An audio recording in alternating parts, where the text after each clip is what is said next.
Bila orang dapat melakukan tiga hal ini, itu menunjukkan dia mempunyai keimanan yang sempurna.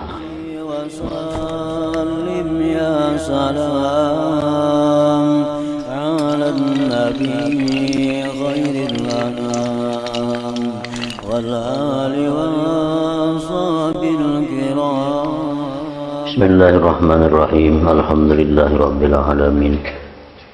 Wassalatu wassalamu ala asyrafil anbiya wal mursalin Sayyidina Maulana Muhammadin wa ala alihi wa sahbihi ajma'in.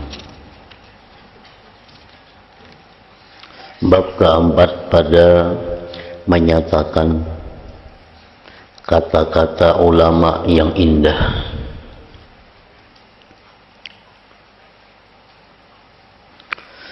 Pertama, diriwayatkan di dalam kitab Sahih Al-Bukhari rahimahullahu ta'ala bahwasanya Sayyidina Ammar radhiyallahu anhu berkata,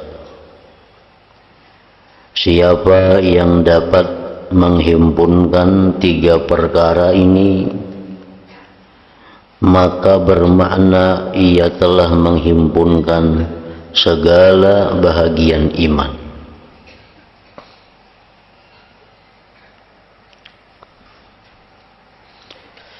Artinya apabila orang dapat melakukan tiga hal ini, itu menunjukkan dia mempunyai keimanan yang sempurna.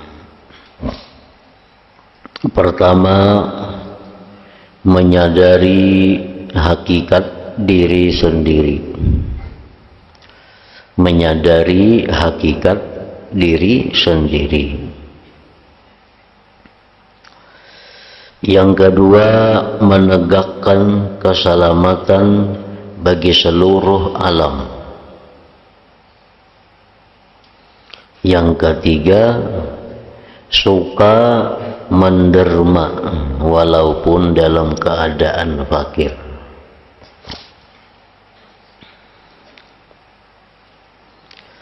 Sebenarnya di dalam tiga perkara tersebut telah terhimpun segala kebaikan dunia dan akhirat. Dan di atas tiga perkara inilah terletak segala pengajaran Islam, yaitulah menyadari hakikat diri sendiri. Itu yang pertama tadi. Al-insaf min nafsih, artinya menyadari keadaan diri sendiri. Apabila seseorang itu menyadari hakikat dirinya sendiri dan ia mengetahui apakah hak-hak Allah yang mesti ia tunaikan dan diikuti pula oleh kesadaran terhadap hak orang lain yang ada atas dirinya, maka bermakna ia telah benar-benar menaruh balas kasihan ke atas dirinya dan sudah sampai ke peringkat yang paling tinggi dalam kesadaran. Orang yang menyadari hakikat dirinya bahwa dirinya itu adalah hamba Allah. Orang yang menyadari bahwa dirinya itu hamba Allah, itu berarti orang yang menyadari hakikat dirinya.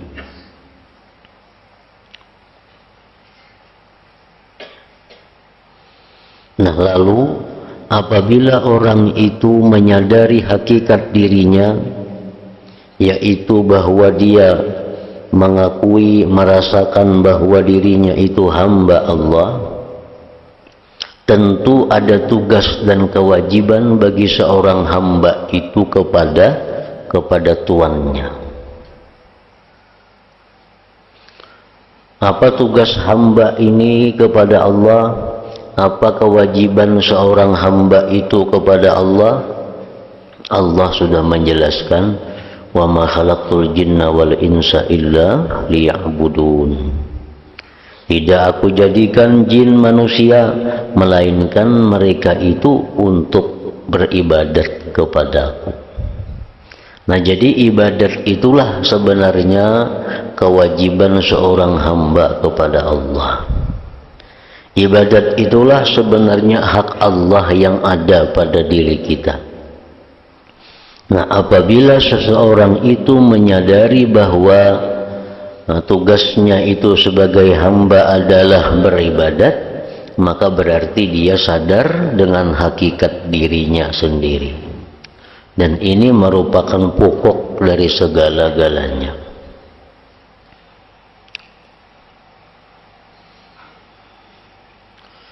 Yang kedua, maksudnya tadi menegakkan keselamatan bagi seluruh alam.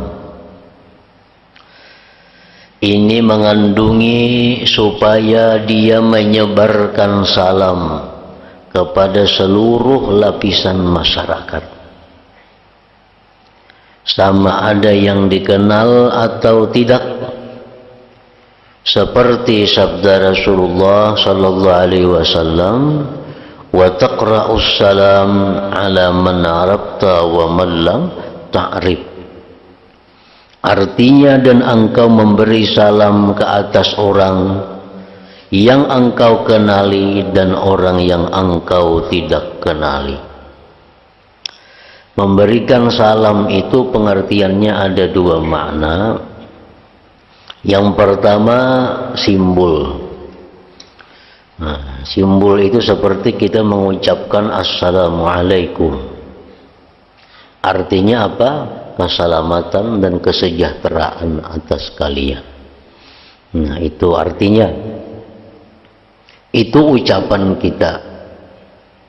Tetapi yang dimaksud dengan Assalamualaikum itu adalah bahwa pribadi kita, akhlak dan kelakuan kita itu memberikan keselamatan dan kesejahteraan kepada orang lain. Nah, itu yang dimaksud dengan ujar Nabi, ucapkan salam atas orang yang kau kenal dan orang yang tidak kau kenal. Artinya, berikanlah keselamatan, kesejahteraan kepada orang yang kau kenal atau orang yang tidak engkau kenal. Nah, dan perkara yang kedua ini juga bermakna lenyap atau hilangnya sifat takabur terhadap manusia. Nah, orang yang takabur itu tentunya tidak akan memberikan keselamatan, kesejahteraan kepada orang. Orang yang sombong itu hanya memikirkan kebesaran dirinya, memikirkan kesejahteraan, keselamatan dirinya. Nah, bertentangan dengan yang disebutkan Rasulullah tadi.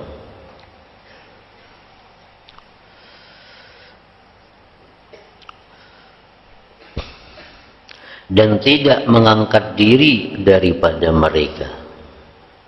Ini juga bermakna ia telah bebas daripada segala permusuhan, hasad, dengki, menghina orang lain, merasa besar diri di hadapan orang lain, merasa tinggi daripada derajat orang lain.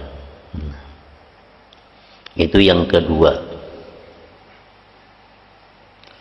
Yang ketiga, suka menderma walaupun dalam keadaan fakir. Maka ini merupakan kemuncak kemurahan. Dan Allah telah memuji mereka di dalam firman-Nya, wa yu'thiruna ala anfusihim walau kana bihim khasasah. Maksudnya, dan mereka mampu melebihkan orang lain atas diri mereka sendiri walaupun sebenarnya mereka masih memerlukannya. Jadi disebut dalam bahasa Islam al-ithar ngarannya. Ithar itu maksudnya adalah mengutamakan orang lain walaupun seorang dalam keadaan susah. Itu lebih tinggi kedudukannya daripada sakha. Sakha itu pemurah. Pemurah itu memberikan sesuatu yang lebih daripadanya. Misal perlu pakaian 10 lembar. Nah sekarang ini ada pakaian 11 lembar. Nah selembar diberiakannya. Itu sakha. Itu sakha. Nah adapun isar, ini punya pakaian 2 lembar, dipakai siang sekali, malam sebuting. Karena perlu kedua-duanya itu. Ada orang yang membutuhkan, diberikannya 1. Nah jadi ini tinggal lagi 1. Padahal ini perlu kepada pakaian itu 2. Nah ini ngarannya adalah isar. Tentu derajat isar ini lebih tinggi daripada derajat sakha itu. Hal ini adalah perkara yang menyeluruh dalam nafkah seseorang terhadap tanggungan dan tetamunya, dan orang yang meminta, bahkan meliputi segala derma di dalam melakukan ketaatannya kepada Allah Ta'ala. Jadi isar itu hendaknya dalam hidup kita mesti kita pernah melakukannya. Jangan hanya sekedar tahu. Kalau pemurah itu mungkin nyaman kita. Kita berisi makanan, ada lebihan, nah kita beriakan. Itu sudah pemurah. Tapi sekali-sekali kita harus merasakan isar. Isar artinya mengutamakan orang lain seorang dalam keadaan susah. Misalnya kita ada tamu atau ada apa yang perlu dibantu, padahal kita masih memerlukan itu, nah kita serahkan itu. Baik dalam pakaian, baik dalam makanan, baik dalam kendaraan, nah itu bisa isar. Kita bisa perlu kendaraan untuk menunaikan hajat kita ke pasar umpamanya. Kendaraan sebuahnya ada BIC. Lalu ada orang hendak minjam, nah minjam pang orang sepeda motor itu, aman kita injami, kita berjalan nih, nah injami. Kada kawa rutin sekali-sekali barang supaya kita dipuji oleh Allah dalam ayat yang termasuk wa yu'thiruna ala anfusihim walau kana bihim khasasah itu. Jadi supaya fadilat amalnya pernah kita rasakan. Kita misalnya ada bisi duit 10 ribuannya, walaupun di rumah ada duit.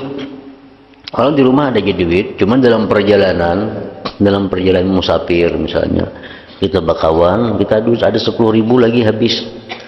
Nah, lalu kawan kita nih habis duit. Nah, namun kita beriakan nih, kita ngalih nih 10 ribu nih. Nah sekali-sekali beriakan, biar kita bangalih. Nah supaya dalam hidup kita pernah juga melakukan isar ini. Jadi jangan hanya sekedar kita biasa menyampaikan, jangan hanya kita biasa mendengar, tapi sekali-sekali kita mesti ada isar itu. Dan isar ini umum, baik kita kepada orang lain, baik kita kepada orang tua kita, baik kepada laki atau bini, baik kepada anak siapapun. Kita misalnya makan baiwak. Lalu anak kita hendak makan, hendak iwak itu juga, namun kita unjuk, kita ada baiwak kan anak nih, nah sudah unjuknya dua anak dah, biar kita ada baiwak makan. Nah ini isar ngarannya. Jadi sesuatu yang sangat dipuji oleh Allah Subhanahu wa Ta'ala, isar. Nah tetapi isar ini kada semuanya dipuji, kada semuanya diberi pahala yang besar. Isar itu ada makruh. Mengutamakan orang lain itu ada yang makruh. Dalam hal apa? Dalam hal ibadah. Al-ithar bil qurabi makruhun. Isar dalam hal ibadah itu makruh. Kalau dalam ibadah kada mengenal mengutamakan orang lain, yang penting seorang. Kalau ada kesempatan seorang berdahulu, orang lain nomor 2. Itu kalau hal ibadah. Mengutamakan orang lain itu makruh. Contohnya sab pertama. Sab pertama ini sab yang mulia, yang didoakan khusus oleh Rasulullah SAW. Nah, lalu kita ada di sab kedua dengan kawan-kawan kita. Ada sab pertama kosong. Nah, kita disuruh kita nang maju, jangan menyuruh kawan. Bila kita menyuruh kawan, itu kita dibenci oleh Allah. Karena urusan ibadah kita mesti mengutamakan diri kita.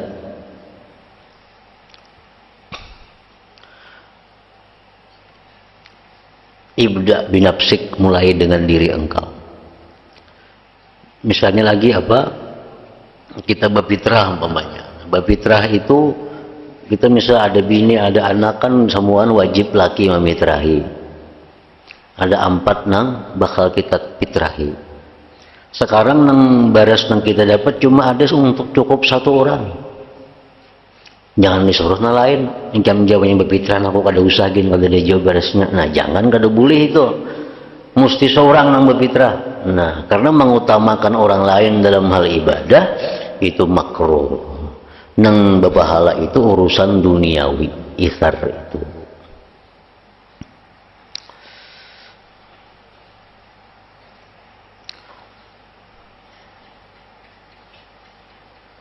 Hal ini adalah perkara perkara umum yang menyeluruh dalam nafkah seseorang terhadap tanggungannya dan tetamunya dan orang yang meminta, bahkan meliputi segala derma dalam melakukan ketaatan kepada Allah. Ada tamu misalnya, makan nasi ini kada cukup, ada tamu makan, mempas masak, ada tamu berdua bertiga.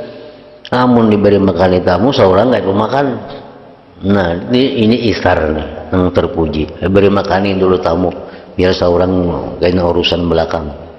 Nah, ini yang dipuji oleh Allah. Dan dari sifat ini terkandunglah sifat-sifat berikut. 1. Rasa berserah diri kepada Allah Ta'ala dan berpegang atas keluasan kemurahannya, dan rasa percaya dengan jaminan rezeki daripadanya.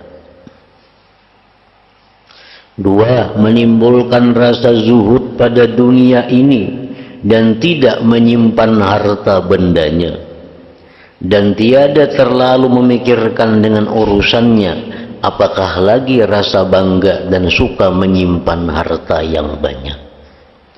Nah, menyimpan harta itu sesuatu yang tercela di dalam agama. Menyimpan harta itu sesuatu yang dicela dalam agama. Kecuali dibolehkan kita menyimpan harta dengan niat-niat yang baik.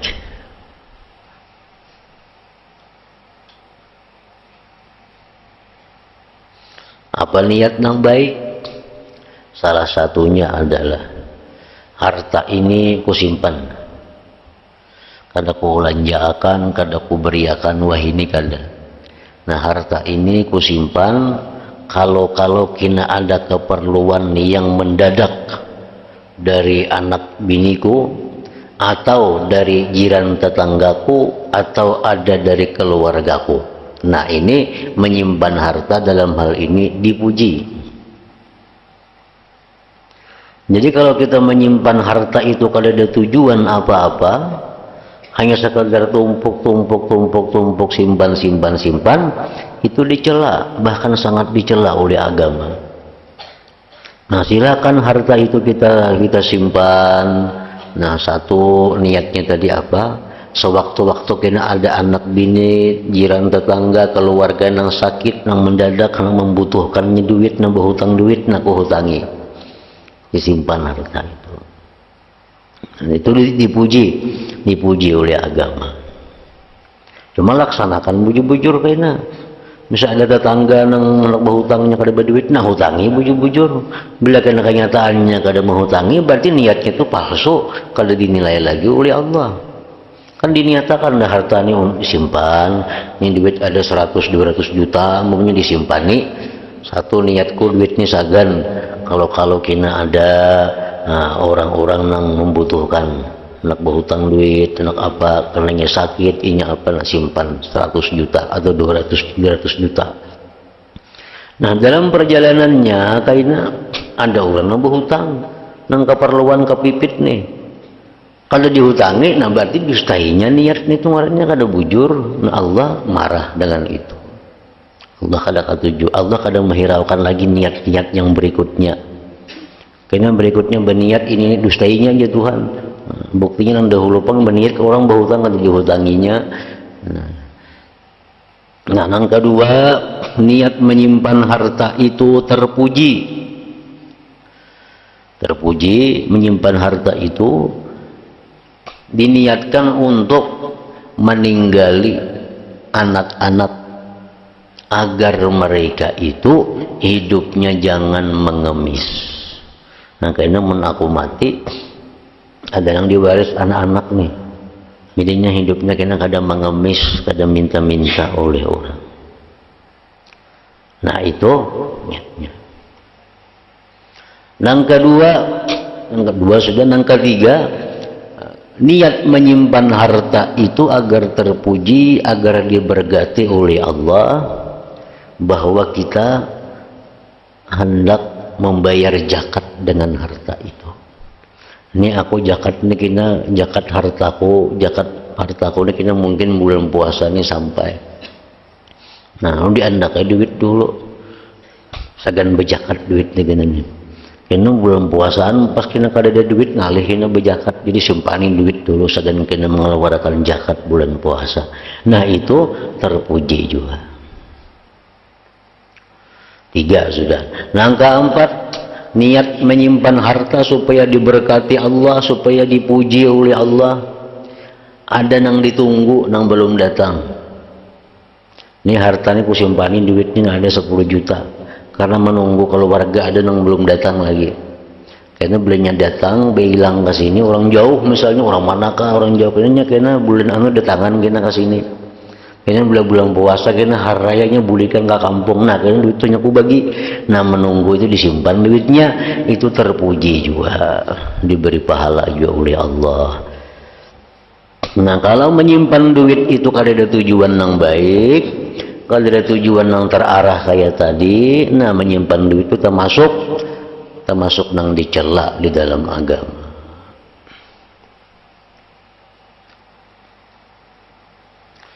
Ini satu, niat menyimpan duit tadi apa? Untuk jaga-jaga. Kalau ada keluarga, anak bini, jiran tetangga nang sakit, nang membutuhkan, anak berhutang, dihutangi. Itu bagus. Yang kedua, niatnya tadi apa? Yang kedua, supaya meninggalkan kena anak jangan sampai mengemis. Mau diberiakan semua duit kena aku mati, anak kada bertinggal aku lagi jadi pengemis, kena anak-anakku. Nah jangan tinggali harta, disimpan. Yang ketiga, menyimpan harta ini untuk kena bayar zakat pada waktunya, khawatir kalau pada waktunya kada berduit. Yang keempat, ini duit ini kusimpan karena masih menunggu keluarga yang belum datangan. Karena hari rayanya datangan, ini duitnya ku bagi-bagi. Nah, 4 hal itu bila kita niatkan menyimpan duit, menyimpan harta, itu dijaga oleh Allah hartanya dijaga oleh Allah, diberkati oleh Allah, dan diberi pahala lagi.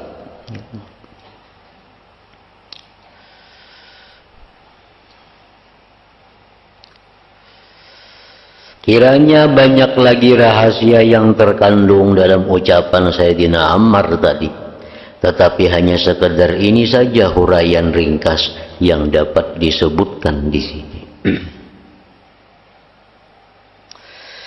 Kedua, diriwayatkan dalam kitab Sahih Muslim rahimahullah daripada Abi Yahya bin Abi Katsir, ia berkata, la yustata'ul ilmu birahatil jisim Artinya sebenarnya ilmu itu tidak akan dapat dicapai dengan kerehatan badan. Ilmu itu kadangkala kita peroleh, kadangkala ilmu itu kita didapat dengan santai, artinya dengan santai. Orang yang menuntut ilmu dengan kaguringan yang nyaman, dengan makan makanan yang nyaman, dengan pakaian yang nyaman, terima kada dapat ilmu.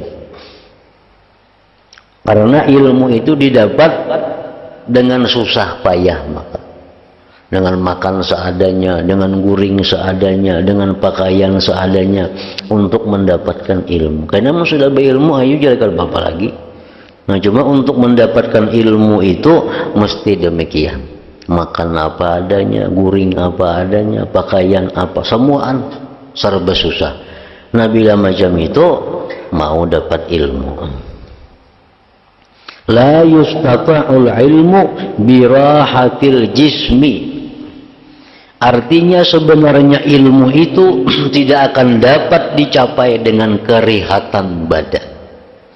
Nah, mesti berjuang, mesti belajar ilmu, mendengarkan keterangan guru baik-baik, kemudian ditulis, didabit. Nah, didabit, ditulis, ini sampai di kamar ditelaah, kalau pindah kali ingat. Sewaktu-waktu kena diadakan lagi muzakarah, saling ingat mengingatkan. Nah, bila demikian dilakukan, mau dapat ilmu. Dihafal, semuaan itu susah, semuaan sulit. Tapi memang ilmu mesti sulit. Tetapi kesulitan menuntut ilmu itu bagaimanapun sulitnya kada sebanding dengan kenikmatan yang diberikan Allah sesudah dia berhasil. Kada sebanding. Orang yang menuntut ilmu misalnya 4 tahun, 5 tahun susah payah menuntut ilmu. Nah, kalau sudah dapat ilmu kena sepanjang umurnya dia akan menikmati ilmu itu.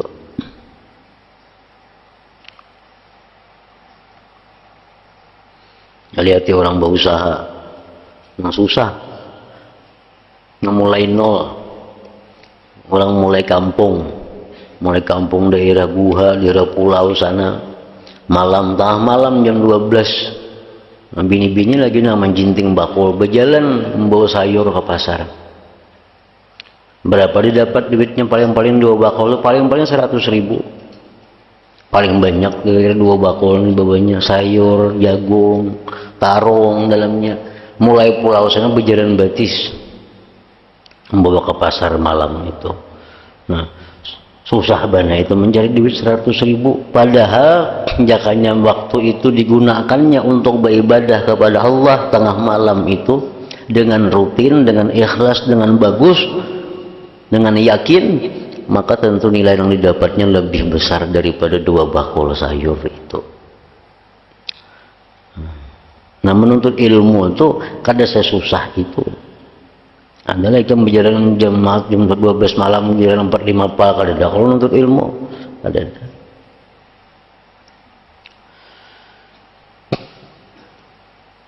Dan diriwayatkan dalam kitab Sahih Al-Bukhari rahimahullah ta'ala daripada Rabi'ah, yaitu guru Imam Malik radhiyallahu ta'ala anhu, beliau berkata,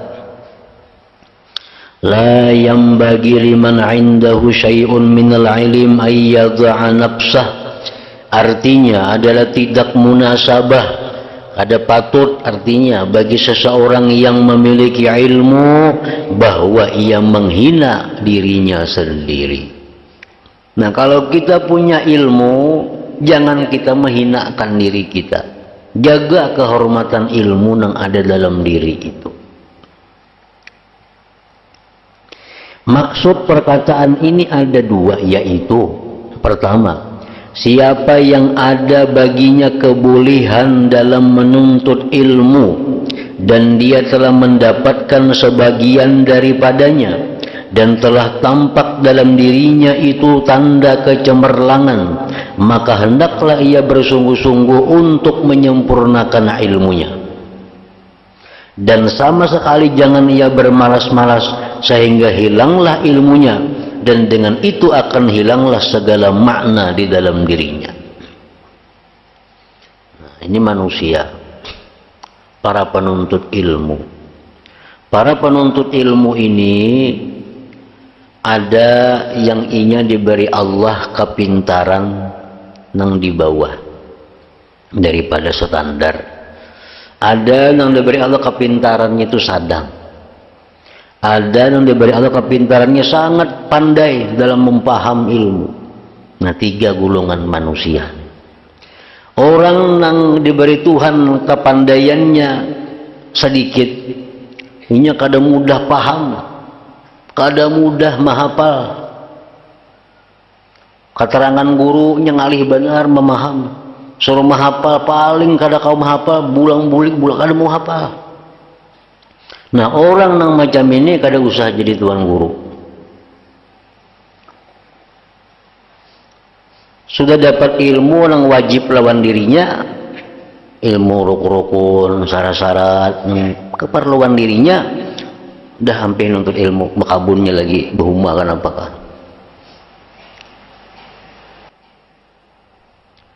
Ini kata pintar juga mengaji. Orang 4 tahun, ini 7 tahun kada tuntung. Bilang tiap kelas 3 tahun hanya naik. Habis umur kayak nih. Nah, jadi orang yang diberi Tuhan kepintaran sedikit ini cukup inya menuntut ilmu untuk kewajiban dirinya, habis itu dia bekerja aja dah. Baik jadi orang sugih sudah. Nah, begawin apakah?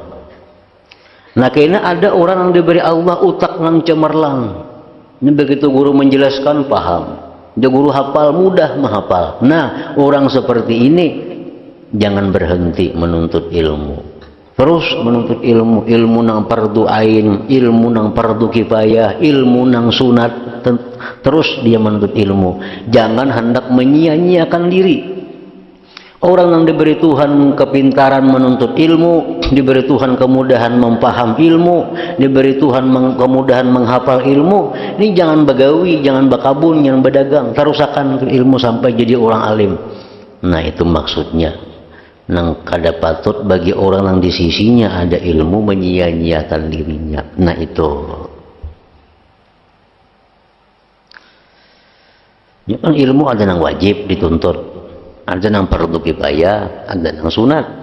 Nah, kalau orang-orang yang utaknya kada mampu, cukup ingat yang wajib aja dah.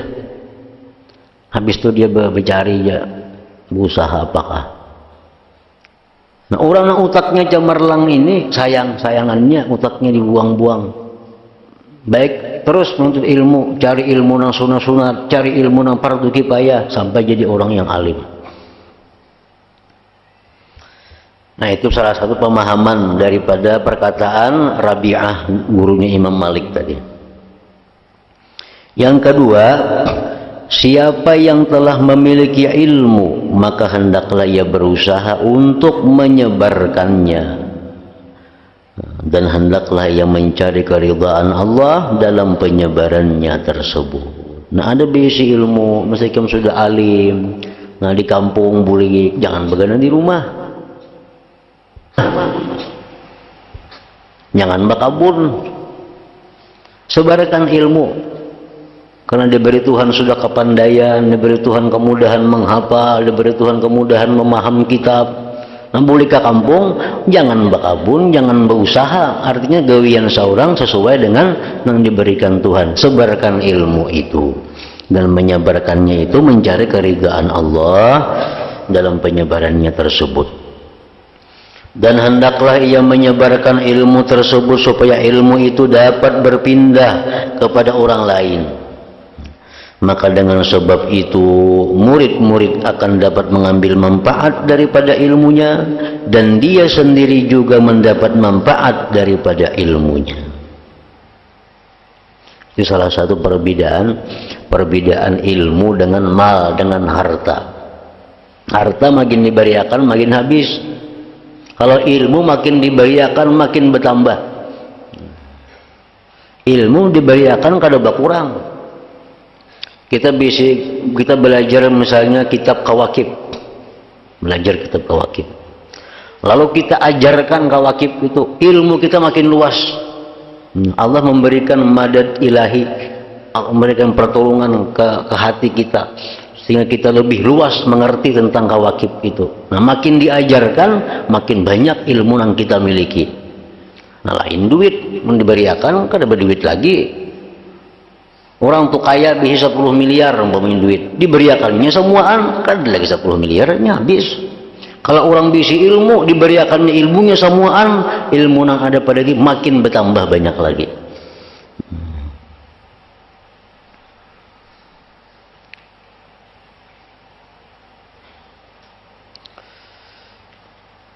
Dan hendaklah ia berlemah lembut dalam menyebarkan ilmu, berlemah lembut dalam menyebarkan ilmu itu terhadap murid-murid yang belajar daripadanya, dan hendaklah pula ia memudahkan mereka untuk mencapainya, supaya ia lebih bersungguh-sungguh dalam menyampaikan nasihat melalui ilmu. Dalam menyampaikan ilmu itu, si guru ini artinya mesti berlemah lembut. Arti lemah lembut itu apa? Bisa menempatkan muridnya sesuai dengan keadaannya. Oh, ini anaknya di golongan A. Oh, yang macam ini anaknya di golongan B. Ini anaknya di golongan C. Nggak bisa membaca Quran, golongan apa lagi? D umpamanya. Nah, kadang mau semuanya dikumpulkan, diterangkan jadi satu. Nah, kadang-kadang itu karena manusia berbeda-beda diberi Tuhan akal pikirannya. Nah, itu pengertian berlemah lembut dalam menyampaikan ilmu itu. Kita masuk dalam hal berlemah lembut menyampaikan ilmu itu adalah memberikan keterangan sampai si murid itu sepaham-pahamnya dengan apa yang diterangkan itu. Kita masuk dalam hal berlemah lembut dalam menuntut ilmu.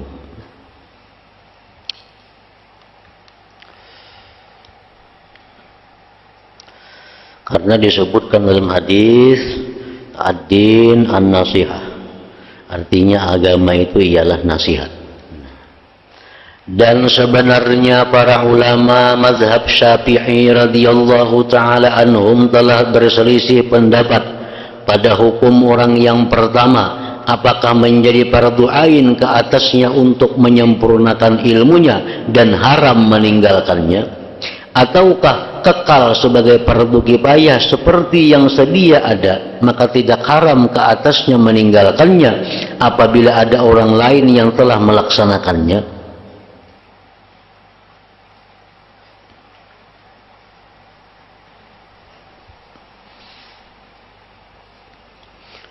Orang yang diberi Tuhan kepintaran, kecerdasan, kemudahan hafal, atau dia menuntut ilmu. Nah, inya ini disuruh menuntut ilmu itu sampai tuntung. Ilmu yang wajib dipelajari, ilmu yang sunat dipelajari, ilmu yang fardu kifayah dipelajari. Karena ini sudah diberi Allah modal. Nah, andai kata inya beampih menuntut ilmu, padahal pintar orangnya, cuma sampai ilmu yang wajib-wajibnya ampih nuntut ilmu, apakah ini berdosa atau kada?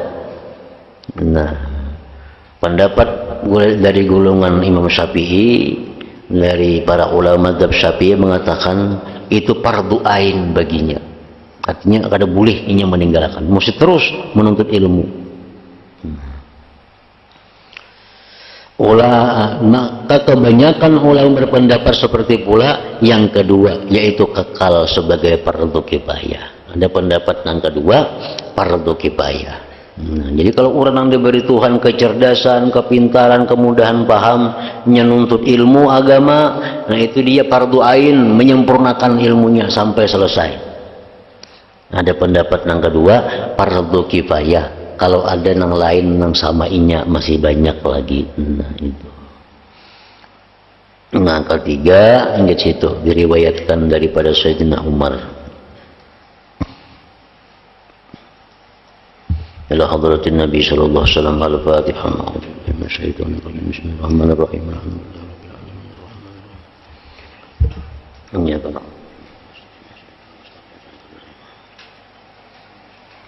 Bismillahirrahmanirrahim. Alhamdulillah rabbil alamin. Allahumma shalli wa sallim ala sayyidina Muhammad wa alihi wa sahbihi ajma'in. اللهم اجعل جمعنا هذا جمعا مغفورا وتفرقنا من بعده تفرقا معصوما وعلمنا علما نافعا وعملنا عملا مقبولا ورزقنا رزقا واسعا حلالا طيبا وذريتنا ذرية صالحة اللهم افتح علينا فتوح العارفين اللهم افتح علينا فتوح العارفين اللهم افتح علينا فتوح العارفين واجعلنا يا الله من عبادك الصالحين من أوليائك المتقين برحمتك يا أرحم الراحمين صلى الله على سيدنا محمد وعلى آله وصحبه وسلم الحمد لله.